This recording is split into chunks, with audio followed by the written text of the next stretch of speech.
प्रणाम। आपके अपने YouTube चैनल पूर्णिया मिरर पर सभी का स्वागत है।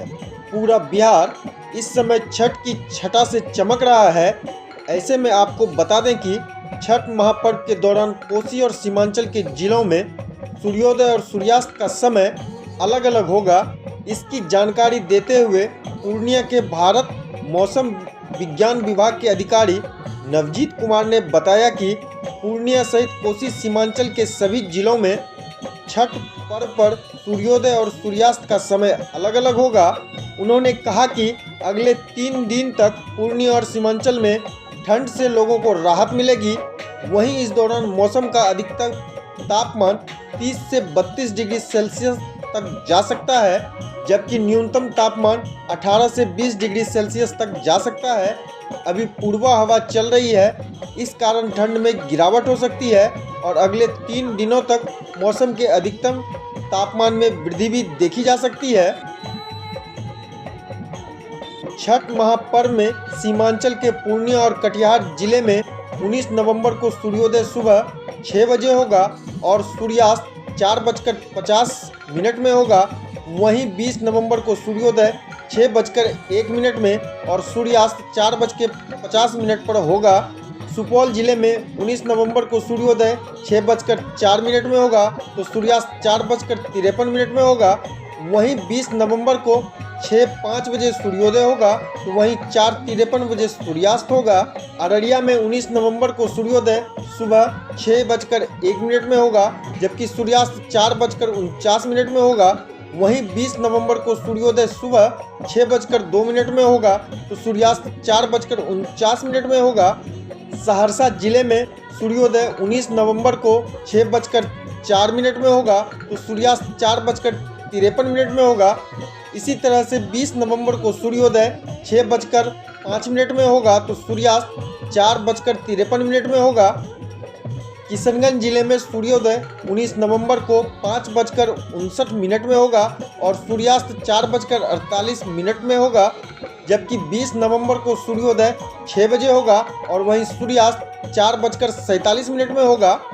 अब बात अगर छठ पूजा की परंपरा कैसे शुरू हुई, इस संदर्भ में कई कथाएं प्रचलित हैं। एक मान्यता के अनुसार जब राम सीता 14 साल के वनवास के बाद अयोध्या लौटे थे, तब रावण वध के पाप से मुक्त होने के लिए उन्होंने ऋषि मुनियों के आदेश पर राजसूय यज्ञ करने का फैसला लिया। पूजा के लिए उन्होंने मुग्दल ऋषि को आमंत्रित किया।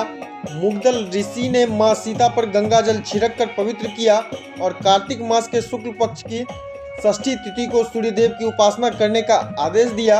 इससे सीता ने मुग्दल ऋषि के आश्रम में रहकर 6 दिनों तक सूर्यदेव भगवान की पूजा की थी।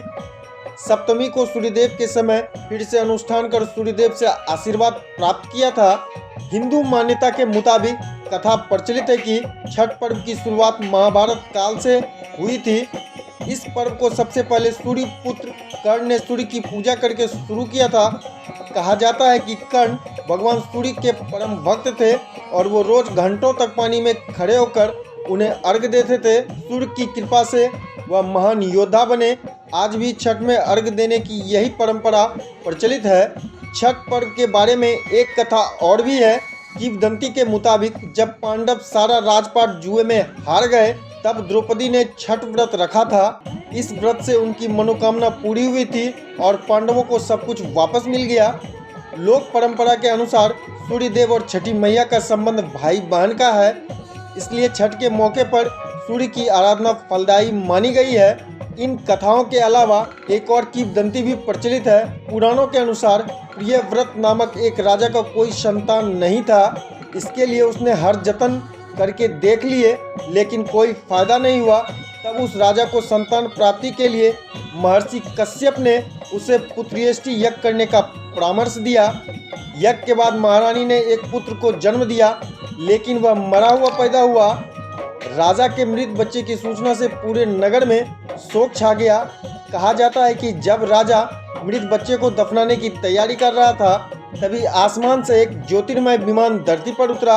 इसमें बैठी देवी ने कहा, मैं षष्ठी देवी और विश्व के समस्त बालकों की रक्षिका हूँ। इतना कहकर देवी ने शिशु के मृत शरीर को स्पर्श किया। जिससे वह जीवित हो उठा। इसके बाद से ही राजा ने अपने राज्य में यह त्यौहार मनाने की घोषणा कर दी। आज के लिए बस इतना ही। अगर वीडियो पसंद आया तो इसे लाइक करें, शेयर करें, कमेंट करें और अपने चैनल को सब्सक्राइब करना ना भूलें। मिलेंगे कुछ और ऐसे ही रोचक वीडियो के साथ। तब तक आप देखते रहिए पूर्णिया मिरर।